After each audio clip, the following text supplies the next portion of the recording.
Walt Disney called them his 9 old men, a core group of animators who were with him from the 1930s onward. The name began as a joke, a reference to what President Roosevelt called the Supreme Court of the day.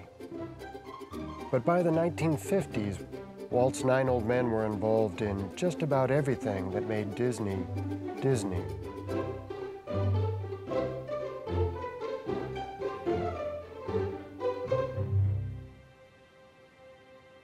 They were extraordinary artists. They were also husbands and fathers. One of the 9, Frank Thomas, was my dad.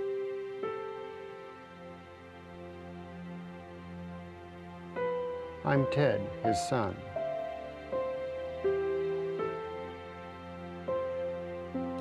When people learn about the 7 families, it often leads to a question. What was it like growing up with our talented fathers?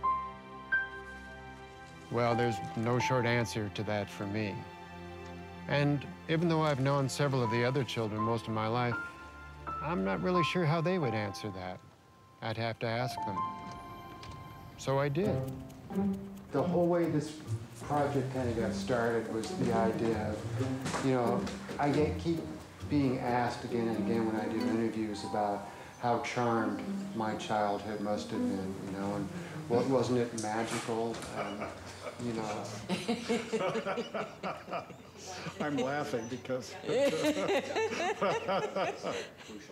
Yeah.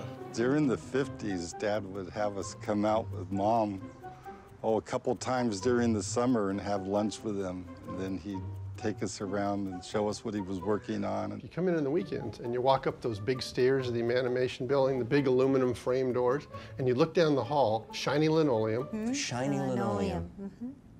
Long hallways filled with lots of pictures from all the films.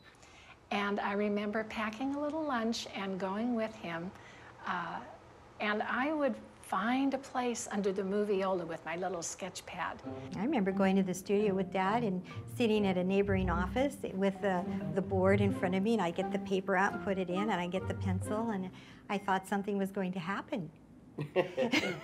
Nothing happened.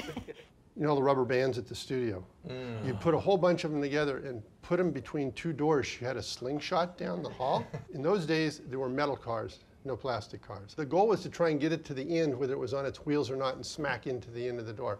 So I go down, it smacks, door opens, and there's Walt Disney. He walks in, hello. Well, now, did you and your brother feel that your home life was special at all when you were growing up? No.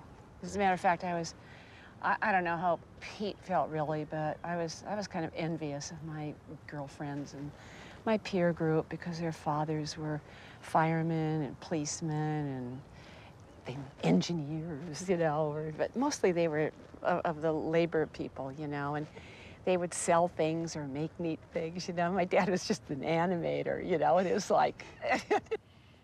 Oh, he was one of those trained parties. Yeah. Another birthday party. We were probably a little more popular than we would have been just on our own. We both tell that same story. Yeah. You know, I mean, we would borrow the camera or the projector from your dad and show Disney movies. You know, so at our birthday party, you'd have the train and then a Disney movie, so it, you know, that right there creates quite a bit of popularity. Yeah, that was the hot ticket. Yeah. Yes.